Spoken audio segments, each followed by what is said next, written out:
la grande histoire des petites grillotines.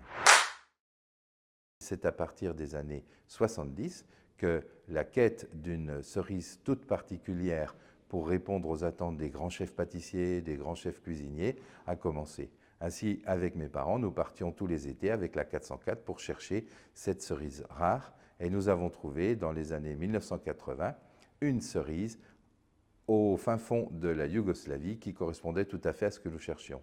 Cette cerise, nous avons appris à la cultiver, nous en avons fait des vergers et petit à petit, nous avons développé une recette unique mélangeant un savoir-faire de la liqueur, mais aussi de l'eau de vie avec le kirsch, dans laquelle baignaient ces fameuses petites griottes qui vont devenir les grillotines. Le succès de Grillotine est rapide. Il est rapide aussi bien avec les très grands chocolatiers, pour faire le fameux bonbon au chocolat avec la griotte à l'intérieur, qu'au niveau des pâtissiers, des glaciers, des grands chefs cuisiniers.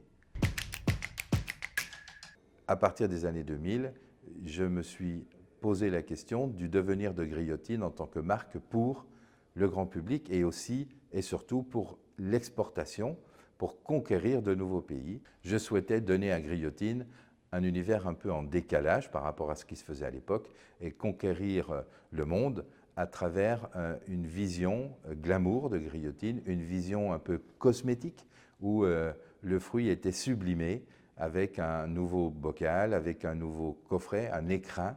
Et ainsi, en 2003, en octobre 2003, est née la nouvelle version de Grillotine dans son écrin rouge et qui a été un succès incroyable.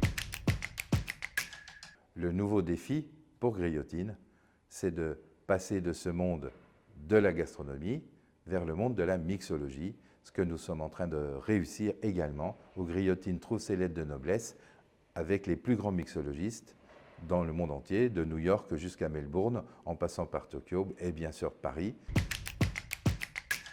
40 ans après leur naissance, on peut dire aujourd'hui que les grillotines sont loin d'être arrivées dans leur maturité.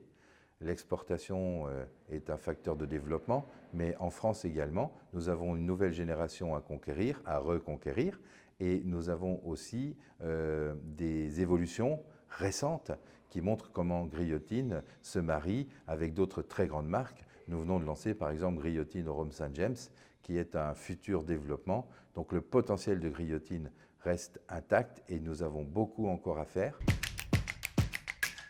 Grillotine a été aussi précurseur de la traçabilité, de l'intégration du circuit. Ce sont nos propres vergers, nos plants de grillotiers que nous travaillons, le suivi des arbres, l'entretien des vergers, la récolte, tout ça, depuis les années 1990, nous l'avons intégré. C'est très important parce que nous sommes soucieux aussi, évidemment, d'apporter une traçabilité totale à nos consommateurs et aux grands chefs.